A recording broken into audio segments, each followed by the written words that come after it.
هندوستان په پاکستان باندې حمله وکړه او هندوستان د اپریشن سندور لاندې داسې ځایونه په نښه کړل چې د کومو بیا په بی کاسټ کې معلوم اخسته په تیرو اتو ورځو کې یعنی د پاکستان هغه مرکزونه هغه سیمې چرته چې د لشکر طیبه مرکز دی مثال په توګه مرید کې معلوم اخسته او بیا یا مې د پاکستان شمالي علاقې یادولې په کوم کې چې باغ دی کوټلی دا مظفر آباد دی او د پاکستان چې کوم بهاولپور سیمه ده دا معمولی یادول ځکه مې یادول چې دا د هندوستان تور وو چې په دغه سیمه کې لشکر طیبه ده جیش محمد دی سپاه صحابه دي وغیرہ وغیرہ دا هغه ډلې دي د هندوستان د وینا تر مخه چې هغه په هندوستان کې کاغه پهلګامو کاغه د مخ کې په هندوستاني ځواکونو حمله وا په ممبئی کې حمله وا او داسې نورو هندوستانیان داسې وایي چې دغه ځای د لشکر طیبه خلک دی وسلوال له دغه وسلوال د پاکستان دغه مرکزونو نه منسوبي جوړي وسلوال خپل را لګي او په هندوستان کې کله په ودس باندې یعنی په ممبئی کې تاج هوټل چې وا او داسې ځای وو هغه باندې ډېر سخت حمله شوی وا یا د ریل ګاډي پټلې و یا بیا پوځي قافله و یا بیا په پهلګام کې د سیلګرو مرکز و د هندوستان تر مخه لشکر طیبه دا کار کوي او د پاکستان په لمس باندې کوي د پاکستان د پوز په سلا باندې دا کار کوي هغه چې کله په 22 د اپریل د پیښه وشوه د هغې وروسته د هندوستان وزیر اعظم د سعودي عرب نه راستون شو او خپل قام ته ویل چې بیغمه اوسئ هندوستان به د غچ اخلي او د غاښ په ماتې پاکستان کې یا په بل ځای کې چې دا دهشتګرد وي هر ځای چې وي پوځ ته اختیار ورکړه ازادي ورکړه چې تاسو کله او څنګه غواړئ دا کار وکړئ نن نه 2 ساعته مخکې د هندوستان پوځ په پاکستان کې اهداف په نښه کړل پاکستان پوځ یو نړیوالې رسنۍ ته د هغو د مطبوعاتو د څانګې مشر لیفټیننټ جنرال احمد شریف چودھری ویلي دي چې د هندوستان 2 جهازونه او یو ډرون را گزار کړی دي او د پاکستان وزیر اعظم شهباز شریف وایي چې د نېشنل سکیورټي میټینګ راغوښته دي د قومي سلامتیا چې کوم شورا ده په دې کې د پاکستان د پوز مشر وي د دفاع وزیر وي لوړ چارواکي وي او په دې کې غونډه کې صلاح کیږي پاکستان د دې په جواب کې په هندوستان چې کوم تور پورې کوي هغه څه دی هغه دا دی چې هندوستان BLA بلوچ لیبریشن آرمی او TTP تحریک طالبان پاکستان لمسایي او تحریک طالبان پاکستان وایي چې یو اولیا وسلوال لګلي او خوارج په وزیرستان کې هغه دی وجلې دي او TTP دغه په لمسه باندې حمله کوي د هغه باندې نظر ساتي او دا د پاکستان دښمنان دي TTP او BLA کلم دانی ویلي چې د پاکستان خلاف د هندوستان په لمسه جګړه کوي او هغه دواړه خپل موقف لري BLA وایي چې موږ ځان له آزاد وطن جوړول غواړو پاکستان پاغي قبضه کړی دا او TTP تحریک طالبان پاکستان چې د خپل موقف ته او هغه د جهاد یا د پاکستان کې د کفري نظام د ختمولو یا د پاکستان د پوز چې هغه وایي چې په دې حمله کې د خلاف جګړه کوي خو پاکستان چې دا تور پورې کوي د مطلب څه دی یعنی د هندوستان په لمسه TTP دا کار کوي یا BLA دا کار کوي نو هغه په بلوچستان کې دي او پاکستان وایي چې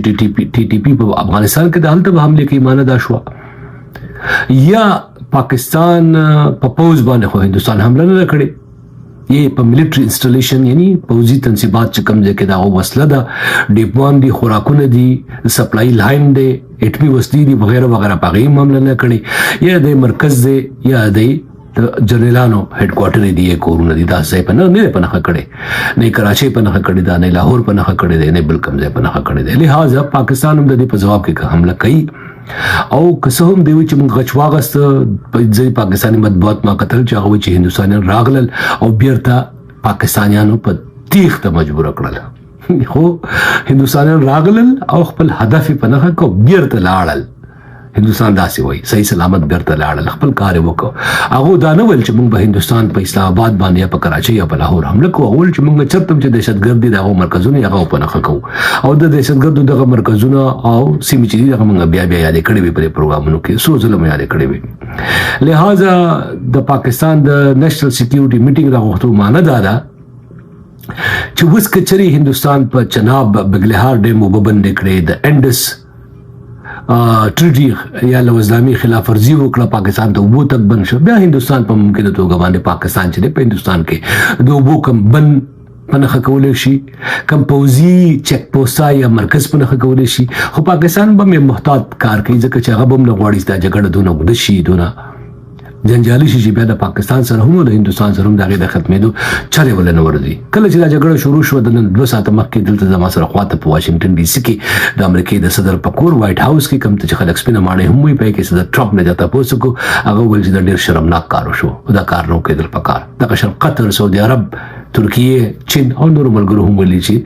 سفارتي کوششونه پکار دي ملګري ملتونو وایي سفارتي کوششونه پکار دي. ایران مشر هم نن پاکستان ته ورغلی او هندوستان ته په لاره چې دا کار هندوستان وکړو ممکنه توګه باندې دا جګړه په دې ځای غوسه شي ختم شي خو پاکستان که په ځواب کې داسې یو کار وکړي چې دا حکم ملټري انسټالیشن یې په نښه کړل دغه په کوم ښار یې حمله وکړه دغه په کوم پټ پوځي مرکز یې حمله وکړه دغه د اوبو د بګلهار په ورخ باندې حمله وکړه کوم چې هغه په چوکړې د پاکستان چناب ته پکې وبنځي نو په ممکنه توګه جګړه وکړي شي څنګه چې مخکې په بالاکوټ کې پاکستان کې دننه هندوستان سرجیکل سټرایک کړو د غیرو سو جګړه تر څو ونو پورې غځېدلې وه دغه شان د دې امکان دی دغه شان په 1980 کې په 1980 کې چې کوم جګړه شوې د غځېدې شي خو په ممکنه توګه دواړه هیوادونو دا وخت داسې یو جنجال سره مخ دي چې هغه به یعنی پاکستان 2 ورځې بعد د آی ایم ایف د خپل د پور بل قسط چې دغه غوښتو کوشش کوي چې واخلي خپل غزاړه پورونه باغی ختم کړي د چین د پورونو لاندې د پاکستان کې دننه چین پاکستان اکنامک کوریډور جوړیږي د چین پاکستان اکنامک کوریډور د پاکستان لپاره اهم خو د چین لپاره هم اهم دی که جګړه کېږي هغې ته هم ډېر زیاته نقصان رسي. تازه خبر پرون دا چې کله د دې جګړې د امکاناتو یعنی پاکستان خپل هوایي حریم بند که هندوستان خپل هوایي حریم بند که نړیوال انټرنیشنل فلایټس چې د لکه مثال په توګه د برطانیې ځینې جهازونو د پاکستان هوایي حریم استعمالول بند کړل او امریکایي خپلو وګړو ته وویل چې تاسو په محتاط شئ نو دا خبره کنفرم شوې وه چې حمله کېدونکې ده تصدیق شوې وه او کله چې دا خبره ما په دې تیاری کو د پروګرام چې هغه F 35 J35 جازونه چې کوم سټلت جازونه دي د 5th جنریشن د پنځم نسل د چین سره چې دی هغه د امریکای سره دی د چین سره بل چا سره نشته دی او دا غي یو کیپ په 2023 کې به سلويغ جازونه چین ورکول پاکستان ته کله پرون چې دا خبر راغی چې دغه پروسس یا دغه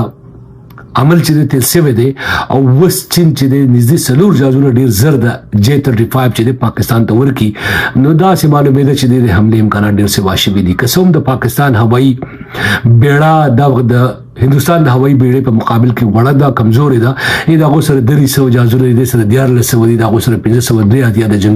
جنگیدونکو جازونه د پاکستان سره 300 دي د پاکستان هوایي ځواک چې دغه 20000 دی د هندوستان چې دغه یو نیم لک خو شاده خو کچري د پاکستان سره د چین د J35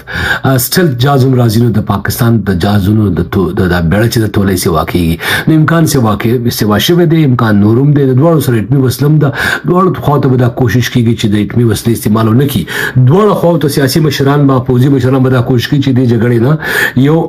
یو ګټه پورته کوي او ګټه دا پورته کوي چې پاکستان پوز کم ادبار باندې سوالونه پورته کوي د پاکستان کې د پاکستان تحریک انصاف او په پښتونخوا کې د پښتون جوړنې ورځن په بلوچستان کې د BLA او د نړیوال کچ باندې دغه د نړیوال ترهګرو د کومک په خاطر باندې د پاکستان د پوز ادبار ډیر سوالونه په پورته کوي په نړیوال میدان کې دغه د جګړې نه د ادبار غټلو کوشش کوي چې خپل ادبار بیرته قائم کړي خپل باور او باور وګټي او خلکو کې چې کمک هغه سره ادبار قسم پاکستان تحریک انصاف دا وی چې دا ادبار کده کې مشروط توګه بږي دغه شان هندوستان مشر چې کوم دی نریندرا مودي کوم چې د